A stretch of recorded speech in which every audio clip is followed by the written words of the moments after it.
اچھا، ہم سے پہلے تو مجھے اس پہ بتائیے کہ کتنی خوبصورت چیز ہے کہ مغرب اور میاں بیوی کسی دور دراز ملک میں رہتے ہیں، نماز مسجد ظاہری بات ہے دور ہوگی، تو مل کے میاں بیوی جماعت سے نماز پڑھ لیتے ہیں۔ پہلے تو یہ بتائیے کہ یہ خود کتنی مبارک، کتنی خوبصورت چیز ہے۔ جس میں کوئی شک نہیں، ظاہر ہے آپ گھر میں اگر موجود ہیں اور لوگ آپ کے ساتھ شریک ہو جاتے ہیں تو بہت اچھی بات ہے۔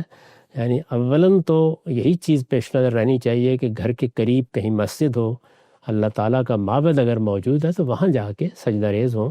لیکن جو لوگ دوسرے ملکوں میں رہتے ہیں ان کے لیے بعض اوقات یہ ممکن نہیں ہوتا۔ یعنی مسجدیں اس طرح ان کے محلے میں یا ان کی گلی میں یا دو گلی چھوڑ کر نہیں ہوتی، مسجدیں دور دور ہوتی ہیں جہاں پر آسانی کے ساتھ پہنچنا ممکن نہیں ہوتا، تو وہ گھر میں اگر جماعت کرا لیتے ہیں تو بہت اچھی بات ہے۔ اور اس میں جو انہوں نے بیان فرمایا ہے کہ ہم مغرب اور عشاء اس طرح ملا کے پڑھتے ہیں، یہ بھی ظاہر ہے کہ مشقت کا اگر موقع ہے یا کوئی ایسی صورت پیش آ گئی ہے جس میں رات دن کے اوقات اس طریقے کے نہیں ہیں، تو اس میں دو نمازیں جمع کی جا سکتی ہیں۔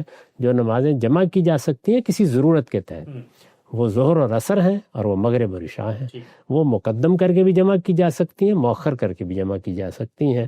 اور اگر وہ نمازیں جمع کی گئی ہیں تو ان دونوں کی جماعت بھی کرائی جا سکتی ہے۔ یہ دیکھیے خود سنت میں یہ چیز ہمارے سامنے حج میں سامنے آ جاتی ہے، وہاں ہم اسی طریقے سے ظہر اور عصر کو ملا کے پڑھتے ہیں اور پھر مغرب اور عشاء کو ملا کے پڑھتے ہیں۔ تو اس میں بھی ایسے ہی ہوتا ہے، آپ چاہیں تو اکیلے پڑھ لیں اور چاہیں تو دونوں نمازوں کی جماعت کرا لیں۔